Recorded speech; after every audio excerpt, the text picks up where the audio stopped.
Aloha everybody, I've got two Kindle Fire tablets that just came out today. The Fire HD8 8-inch tablet and the Fire HD10, the 10-inch tablet. Let's go ahead and do an unboxing.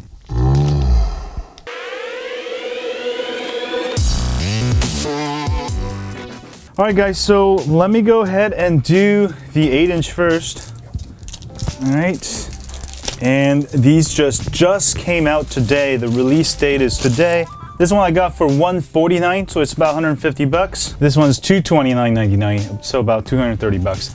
So let me go ahead and unbox it here, the Fire HD8. Now remember, this is not a true Android device. It is sort of a hybrid Android device since Amazon built their OS on top of it. Inside the box is the tablet here, and you get a bunch of cables, and there's a wrapping. Let me go ahead and undo the wrapping here. And there is a charger here, rated at 5 volts, 1 amps. The Amazon HD8 is 1280 by 800, about 720p. MediaTek quad-core, 8 gigabytes, a micro SD card. All right, you can go ahead and expand up to 128 gigabytes, 802.11 AC, 720p front camera, 5 megapixel rear camera, Dolby stereo speakers. And here is the new HD 8-inch tablet. You got the rear camera there. The back material is plastic, just shiny, glossy plastic here. And up at the top, you have the power button, 3.5mm headphone jack, volume buttons, micro USB, microphone there. The speakers are actually on the left, and on the right, you got the micro SD card slot. All right, let me go ahead and power on this bad boy for you guys. All right, while this is booting, let's go ahead and show you the other Amazon tablet. This is the Fire HD10. Amazon tablets are not bad, and if you wait a couple months, there's usually a way to root it and install CyanogenMod, and you can completely make it into a Android device. So you may want to actually wait up on it before you buy it. But if you absolutely need some cheap tablets, and you have Amazon Prime, this might be a not bad deal. All right, this is a 10-inch tablet. All right, pretty much the same thing. The cable, the charger looks the same. It's the same charger, so everything else is the same. And it's actually the same exact specs, it's just bigger. The only difference is instead of 8 gigabytes, you get 16 gigabytes with the 10-inch model. All right, here we go. Go ahead and open this. And boom shakalaka. So this is a much bigger tablet. It's huge. 10-inch tablet here. I can barely fit into my camera here, as you can see. Same design layout as the 8-inch, the rear camera there. And also you've got the same buttons up at the top, power button, micro USB, microphone, 3.5mm volume buttons. Speakers also on the left, and micro SD card slot on the right. All right, let me go ahead and power up this bad boy. Okay, I'm gonna go ahead and sign in. It's trying to do some software updates, and I'll be shortly back here. All right, while that is updating, let me give you a comparison of the side. You can see they're about the same thickness. Let me go ahead and show you with my Moto X Pure to show you how thin that is. It's actually a pretty thin tablet. And Amazon's saying this is twice stronger than iPad, the new iPad. But it is picking up a ton of fingerprints in this just 5 minutes we've unboxed it. They really need to get rid of this glossy plastic. All right, so I had to take Peony to piano class yesterday, and I couldn't finish this unboxing video, but I did get to try it for almost 24 hours now, and I can give you some thoughts on it. First of all, the display is 720p HD. So you're paying $150 for an 8-inch display. Obviously, it's not super crisp, but it is very usable. Outdoors, I wouldn't recommend it, but indoors, the display is fine. It is at its brightest setting, and the display is bright enough. It's not as bright as AMOLED screens, but for 150 bucks, it's a pretty good display. Now, it's not gonna give you that high resolution experience, but if you don't use a lot of high resolution stuff, perhaps your internet speed is bad already and you're already stuck on like 360 or 480p, then this might not be a bad option. And it is really, really thin, as you can see. Amazon has actually done a terrific job of thinning their tablets. I still have the original Amazon tablet, the 7-inch tablet. It's like twice thicker than this. As far as the thinness and build quality, it's actually not bad for $150. I think it's better than a lot of the cheaper Chinese knockoff tablets out there. All right, for apps, you're not going to be able to get the Play Store. You may be able to sideload it, but basically you get Amazon's App Store, which pretty much has all of the Android apps you can find on Google Play Store. Now, one thing I noticed that's sort of annoying, I've bought all my apps on the Play Store, and now if I want to use it with Amazon App Store, I have to rebuy those apps. So that's kind of frustrating. But if you tend to stick with free apps, then you shouldn't have a problem.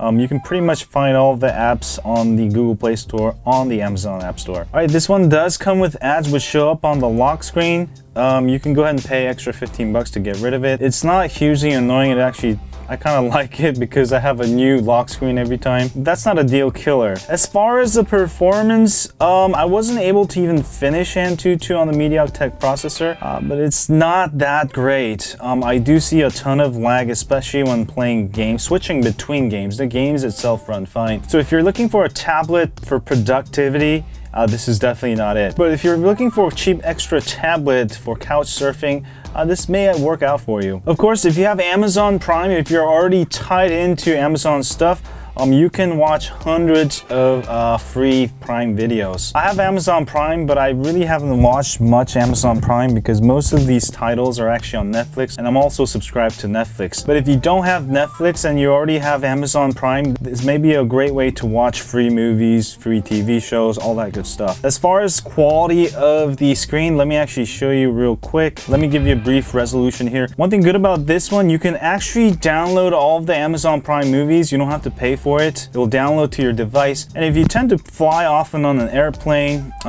this may be a great way to actually watch movies without having access to the internet. Young, hungry, willing to take a bullet. I'm going after Stoneback. Let's see, I'm not the only one slipping the knots. All right, the quality is actually not too bad. I mean, it's not super high res, but it's 720p HD. Obviously, you're not going to be able to enjoy 1080p, but at 720p, you can still watch a lot of movies. Another really cool thing about watching movies and TV shows on the Amazon Fire tablet is that you can actually view all the characters, actors. Usually when I'm watching TV shows and stuff, I'll actually Google it and try to find out about the actor and stuff. You can actually buy some of the songs in the movie. There's trivias, you can actually jump to scene. I find that part very interactive. Apart from all the specs of the Amazon tablet, this could be one of the reasons to get it if you're like a movie whore. I just want to give you that short movie right there to just kind of explain. So Amazon tablet is really built for those of you guys already invested into Amazon's ecosystem. As far as the browser goes, it's alright. I mean, let's go to high on Android here. And the keyboard's decent. I mean, it's not the greatest in the world. There's no vibration. I feel like I absolutely need it, but I wouldn't say this is the best device to browse the internet. But still, browser is not that bad, you know. It's supposed to cache a lot of the websites, so if you go to the same websites often, it should load pretty good. So it's not bad, pretty good quality browser for the price you pay. All right, as far as the speakers, I had it on full blast earlier. Speakers are not bad. It's fairly loud, but I wish obviously it was dual front-facing speakers. All right, gaming experience is not bad either. It just takes a little bit longer than, like, let's say my Galaxy Note 5. Obviously, the MediaTek processor is not super fast, but it is fast enough to run the latest games. So it took about 20 seconds to load Real Racing 3, but you're gonna definitely see some lag, especially switching between apps. The actual apps don't lag. It's just when switching, sometimes it does lag quite a bit. But it's not huge for the price you pay. If you want to just get a decent tablet, this may do the work. But as you can see, the graphics on the games are actually pretty good at 720p HD. You can actually see some of the lines and stuff. It's not as smooth, but it's still definitely playable. It's good enough, especially for your kids. All right, let me get out of there. And you'll notice there's a couple seconds lag when I'm switching out of something, like a graphics game there. So that's one thing annoying, but at the price you pay, it's a MediaTek processor.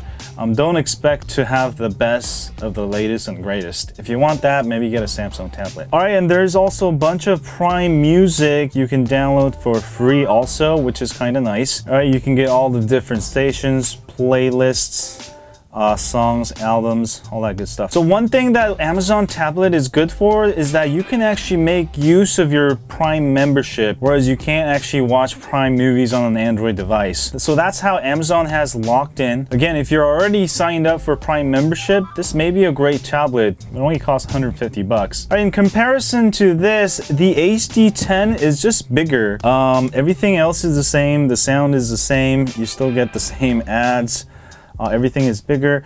Now, is this one worth over the HD8? Perhaps. Is the HD10, the only difference is that it has a larger screen and also larger internal memory of 16 gigabytes instead of 8 gigabytes. But it shouldn't really matter if you use expanded storage. You can always expand to as much as you want. The bigger tablet obviously gives you more room to work with. Obviously, it's 720p HD on a 10-inch screen, so you will actually see a lot of the pixels. Now, if you're going to use your tablet somewhat away from you, sort of like this, perhaps your main use is on the desk and you're gonna watch it from sort of far away.